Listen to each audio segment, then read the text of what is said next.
She's just turned 40, so big happy birthday to Lilibet. And Meghan marked the occasion by posting 2 quite intimate pictures, and one of which is almost Lilibet's whole face, which we haven't seen in years. This is quite a departure from their previous attitude towards sharing pictures of the kids. What do we think? I like your definition of almost the full face. I mean, you know, I'm dubbing Lilibet the Jigsaw Girl because over the 4 years, all we've seen is an ankle, an arm, a bit of a nose, maybe a forehead. I didn't think it was a great picture, to be perfect. I was much more interested in the picture that she released of Lilibet when she was barely born. Yeah. And I thought that was a really nice picture, and I thought it came across very well in black and white. The other one, you know, with her arms all over her face practically and everything else, didn't do anything for me. You know, I'm all for them protecting their children. I've got no problems with that as well. But, you know, this sort of half bits of the child, it doesn't do anything for me. Well, the last time we had a proper portrait of Lilibet released was 3 years ago to mark her first birthday.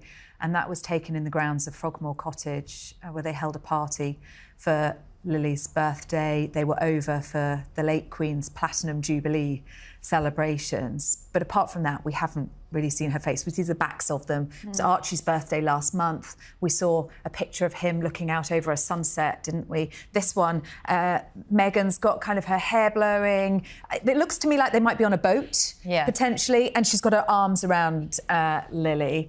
But I agree that the much more interesting photo, actually, which is really intimate and really personal, is that skin-to-skin moment between mother and newborn baby, Meghan cradling her in her arms. Looks like she's just been born. And, of course, you know, we do know so little about Lilibet because they moved to California. They are very protective over their children's privacy, and they have every right to do so. We know that their safety is a huge issue. But these little glimpses, not forgetting we saw her in a little beekeeper suit last week. I was just going to say, I mean, that was the way that picture came out was her fully covered in a beekeeper suit. You just think, what is from the back? You couldn't even see anything through the neck because it was from the back, and you just think, what was the point of that? They call her the Jigsaw Girl, a nickname not born from whim, but from a series of carefully crafted images that seem disjointed. Meghan Markle's latest photos featuring Princess Lilibet have sparked curiosity, criticism, and a tidal wave of speculation in these visuals. There's a puzzle, and Meghan's the one holding the pieces. What is she trying to assemble? And is it a portrait of love, or a narrative of control? The first photo, soft lighting, a dreamy background, Lilibet in delicate clothing. It's the sort of shot meant to melt hearts, but something about it feels staged, like one piece of a larger picture. Then another, a pose, a gesture, a glance away. Each picture seems to tease more than it reveals. What's missing becomes as meaningful as what's shown. These are not casual snapshots, they are puzzle pieces.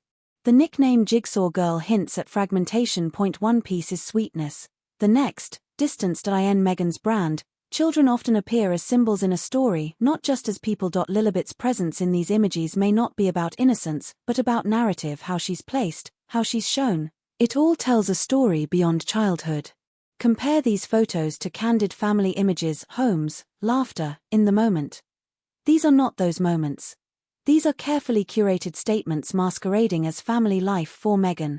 Image has always been her canvas, and her children are often her subjects. So what is she drawing with Lilibet in these frames?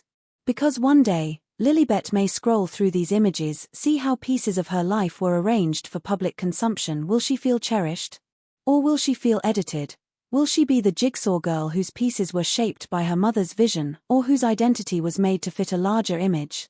So yes, they call her the Jigsaw Girl.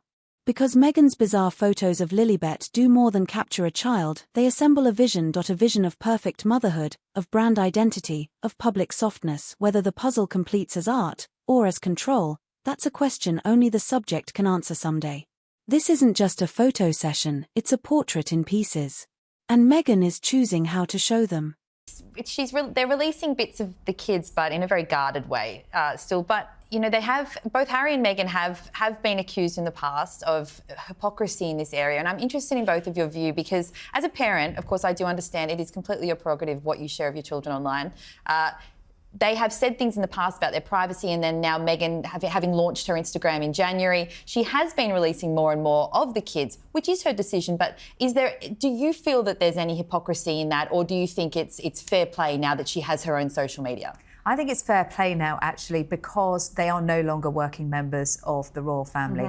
I think with the Waleses, they recognise that their children are going to play a part in public life. I agree. And they are being funded by the public as well. And they are going to take on significant roles in the future of the country and the monarchy, and therefore they recognise that they need to share. But they're also quite careful about when they share those moments of their children's lives, and there are pretty stringent restrictions on what can be shown and what can't. With Harry and Meghan, of course we'd all love to see more because we're really interested in those little children.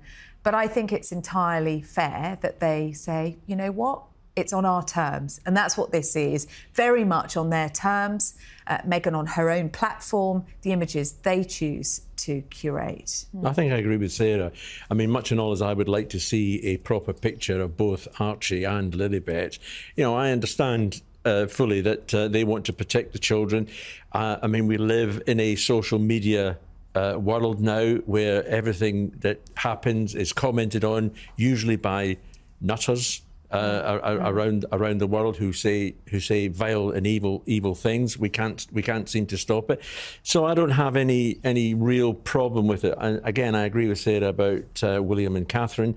You know, their children are eventually going to be on the royal treadmill, but they are very cautious with the times that the children, you know, have access to the public, or the public have access to them. Absolutely. And look, there's a lot to discuss there with the Sussexes as always, but we do have to move on. Before we do, very briefly, there's been a report this week that Prince Harry was considering changing his name to Spencer. Obviously, that's the name of his late mother, Princess Diana, and it would presumably mean that he was ditching the family name Mountbatten-Windsor, and obviously comes at a time where relations between Harry and the royal family seem to be at an all-time low. He ultimately decided against the move, according to this report, but the fact he even considered it sends quite a message. Yes, it does. And I think as well that this is another Harry not knowing what he wants to do. It was only, you know, less than a month ago that he was pleading for a reconciliation with his father and his brother. And the next thing we hear, and I think the story was well sourced, and the next thing we hear, he wants to change the name from Mountbatten-Windsor to Spencer. Well, that is sending a terrible message to the royal family that he doesn't really want a reconciliation. He wants to be completely severed from the royal family. And I think the king should grant his wish. I think he should sever him from the royal family. Yeah, I mean, I think this is really sad if this is true. We don't know exactly when this conversation happened, but it's reported to have been during a recent visit back to the UK. He was advised by his uncle, Earl Spencer, Diana's younger brother, that it just would be legally insurmountable to do so. And I mean, I didn't see this one coming. I don't know about you, Charles, because there's been so much controversy over the use of the name Sussex and whether or not they still have the right to do so. And Meghan saying, look, I'm a Sussex now. But that they might have considered changing their name to Spencer. Why? I mean, is it to send a message to the royal family? Is it to say, you know, OK, fine, you don't want to talk to us, then we're not a part of this anymore? Is it because he feels much closer to his Spencer relatives? They are the ones who turned up for the 10th anniversary Invictus service at St Paul's, for example. There weren't any members of the royal family there. Is it to honour his mother? Some more cynical commentators have suggested, well, it would be very good marketing in the United States to have the Spencer name, and Lilibet would then be Lilibet Diana Spencer. It's also, I mean, you mentioned it there as well. I wondered if it had any connection to that rather awkward scene in With Love, Meghan, when Meghan corrected Mindy Kaling on the last name and said, well, you know, I'm not Markle anymore, I'm Sussex now. And then there was confusion about whether that's actually her last name. Could it be related to that? Because it would be, presumably Meghan would then also be Spencer. Well, no, well. the royals tend, if they get a title, that as Prince William did, you know, he was William of Wales, and Harry was Harry Wales when he was at school. So he gets married and he gets conferred a title, the Duke and Duchess of Sussex. He then instantly becomes Harry Sussex. So that's the way it works. Although he still has, I mean, in the background, he is still a Mountbatten Windsor, as are that's the royal dynasty. So I don't think it's that confusing as such. I just don't understand why he'd want to change his name to Spencer. Well, sorry, I do understand, because if the story is correct, then it is sending a huge message to the royal family. You know, I'm not really interested in the reconciliation. It's never going to happen. I may as well not bother with it at all.